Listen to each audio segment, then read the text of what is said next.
ఉత్తరాంధ్రపై YCP అధినేత Jagan focus పెట్టారు. ఇక ఉత్తరాంధ్ర పరిధిలో 34 ఎమ్మెల్యే 5 ఎంపీ సీట్లు ఉన్నాయి. ఇక ఇది 2024లో 2 ఎమ్మెల్యే సీట్లలో మాత్రమే వైసీపీ గెలుపు సాధించింది. ఇక వచ్చే ఎన్నికల్లో స్వీప్ చేసేందుకు కూడా ఉత్తరాంధ్రలో ముఖ్యంగా కూడా జగన్ ప్లానింగ్ వేస్తున్నట్లు అర్థమవుతోంది.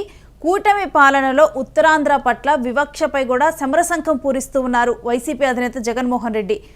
అయితే వైసీపీ అధినేత జగన్మోహన్ రెడ్డికి క్షవరం అయ్యాక వివరం అర్థమైనట్లుంది. విశాఖపట్నాన్ని ఆర్థిక రాజధాని చేస్తానని జగన్ చెప్పినా గత ఎన్నికల్లో వైసీపీకి కోలుకోలేని దెబ్బ తగిలింది.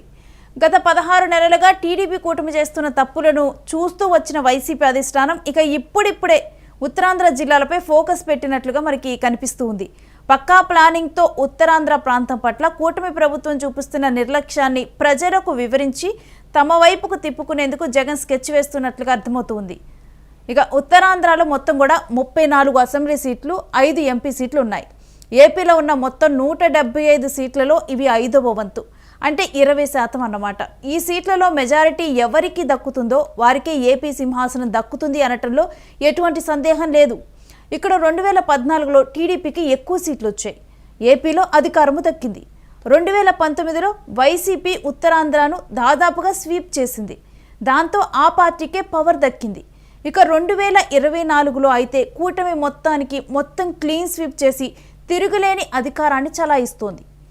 ఏపీలో రాజకీయ సామాజిక ప్రాంతీయ సమీకరణాలు చూస్తే గనక వైసీపీకి గ్రేటర్ రాయలసీమ తర్వాత ఎక్కువగా కలిసి వచ్చేది అనుకూలించేది ఉత్తరాంధ్ర రీజియన్. గ్రేటర్ రాయలసీమ రీజియన్లో 6 ఉమ్మడి జిల్లాలు 74 అసెంబ్లీ సీట్లు ఉన్నాయి. ఇందులో మెజారిటీ సీట్లు వైసీపీ సంపాదించుకుంటుంటే ఆ తర్వాత ఇక ఆశగా ఎదురు చూసేది మాత్రం ఉత్తరాంధ్ర వైపు. గ్రేటర్ రాయలసీమలో 60 సీట్ల దాకా వైసీపీ సంపాదించుకుంటుంటే మరో 25 సీట్ల దాకా ఉత్తరాంధ్ర కవర్ చేస్తే మ్యాజిక్ ఫిగర్ అయిన 88 సీట్లకు చేరే అవకాశాలు ఉంటాయని వైసీపీ భావిస్తోంది. ఇక మిగిలినవి కృష్ణా, గుంటూరు, ఉభయ గోదావరి జిల్లాల నుంచి వస్తాయి. అలా చూస్తే వైసీపీకి ఉత్తరాంధ్ర అత్యంత కీలక ప్రాంతం. ఇక్కడి నుంచే వచ్చే ఎన్నికలలో వైసీపీ అత్యధిక సీట్లు గెలవటానికి వ్యూహాలు సిద్ధం చేస్తుంది. ఇక ఇందులో భాగంగానే జగన్ ఉత్తరాంధ్ర జిల్లాల నుంచి టీడీపీ కూటమిపై సమర శంఖం పూరిస్తూ ఉన్నారు. 2024 ఎన్నికలలో ఉత్తరాంధ్ర నుంచి కేవలం 2 సీట్లు మాత్రమే గెలిచిన వైసీపీ ఇప్పుడు పూర్వ వైభవం కోసం ప్రయత్నాలు మొదలుపెట్టింది. ఏడాదిన్నర తర్వాత ఆపరేషన్ ఉత్తరాంధ్రతో కొత్త ప్లాన్కి తెరతీశారు ఆ పార్టీ అధినేత జగన్.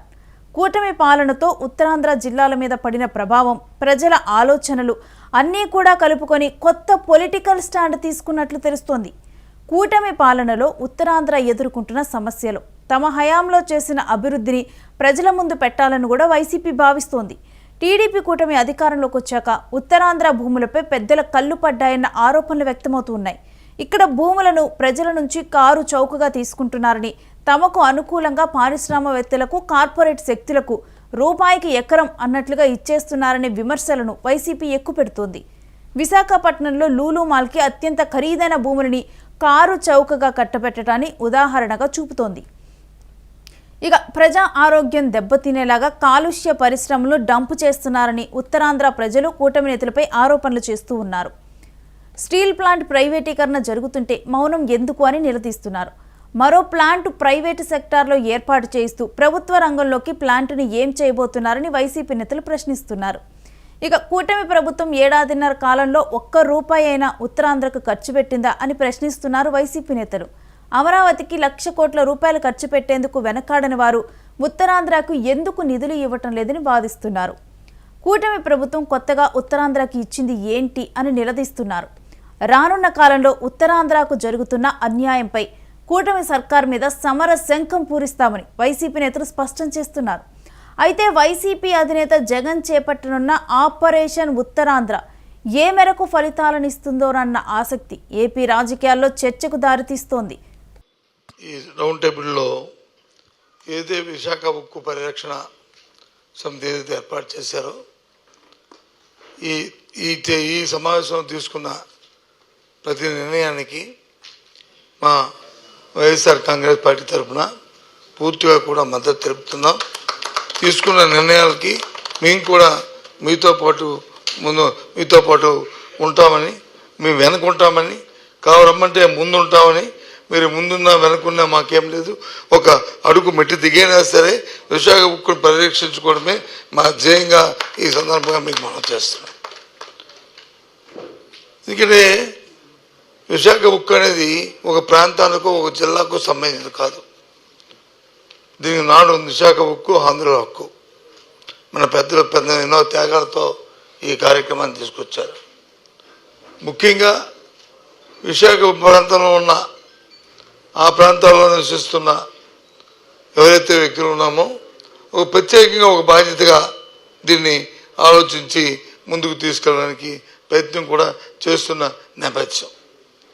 అందులో అవకాశం ఉన్నప్పుడు అవసరం ఉన్నప్పుడు మాలాంటి వ్యక్తులను కూడా అందులో పాల్గొనడం అనేది పలు సందర్భంలో జరిగిన సందర్భాన్ని కూడా గుర్తు చేస్తున్నాం. కానీ ఈరోజున్న ఈ నేపథ్యంలో ఈ పరిస్థితుల్లో పెద్దలు చెప్పిన మరి విధంగా ఏదైతే విశాఖపట్నంలో ఉక్కు ఫ్యాక్టరీలో జరుగుతున్న పరిణామాలు ఒకసారి మనం బేరీజ్ వేసుకుంటే ఇది ఒక ప్రాంతానికి ఒక జిల్లాకో ఒక ఏరియాకో ఇది చేస్తే ఇది ఆగే సమస్య కాదు. ఎందుకంటే పైన బలమైన మరి ఒత్తిళ్లు ఉన్నాయి, బలమైన ఆలోచన విధానంతో వాళ్ళు ముందుకు వస్తున్నారు. వాళ్ళకి అది ఏమైపోయినా ఒక నిర్ణయం తీసుకోవాలని. సరే, రాజకీయాలకి అంత దూరంగా మనం పోయి ఎక్కువగా మాట్లాడే కంటే రాబోయే కర్తవ్యాన్ని మనం మాట్లాడుకునేది సమంజసం. ఆ రోజు కూడా మా పార్టీ అధికారం ఉన్నప్పుడు ఈ నిర్ణయం తీసుకున్నప్పుడు మేము ఆ రోజు దాన్ని అడ్డాం. ఆ రోజు దాని గురించి మాట్లాడకూడదని ఆ రోజు అందుకే మేమైతే అనుకుంటున్నాం. అందుకే ఒక ఇంచి కూడా ముందు జరగకుండా ఆపగలిచాం అని అనుకుంటున్నాం. అది మీరు మరి మీకున్న పెద్దలు మీకున్న ఆలోచనతో ఏమైందో మీరు ఆలోచించుకోండి, మీకు తెలుసు. సాక్షాత్తు ప్రధానమంత్రి విశాఖపట్నం వచ్చినప్పుడు కూడా వేదిక మీద మీరు లాస్ట్ టైం కూడా మాట్లాడితే ఆల్మోస్ట్ ఇంక ఇవాళ రేపు అయిపోద్ది అనే పరిస్థితిలో కూడా మన రిప్రజెంటేషన్ చాలా బలంగా పనిచేస్తుంది. ఇది కేంద్రంలో కూడా చాలా 2 సార్లు మొన్న చెప్పింది. డ్రెడ్జింగ్ కార్పొరేషన్ ఆఫ్ ఇండియాకి ఆ రోజు మనం ఇచ్చింది they have taken in to consideration. అది నాకు ప్రత్యేకించి నాకు తెలియజేశారు నాకు. అండ్ ఆ రోజు మీరు డ్రెడ్జింగ్ కార్పొరేషన్ ఆఫ్ ఇండియాకి ఆ మినీరత్న కంపెనీకి మీరు ప్రైవేటైజ్ చేయబోతుంటే మీరు లేవనెత్తిన అంశాలు సబబుగా అనిపించింది. That's why we took a call not to nationalise it, not to privatise it. So అలాగే స్టీల్ ప్లాంట్ గురించి కూడా మాట్లాడినప్పుడు మీరు అర్థం చేసుకోవాల్సింది మనం చాలా బలంగా ప్రభావితం చేసింది, at least to hold it till now.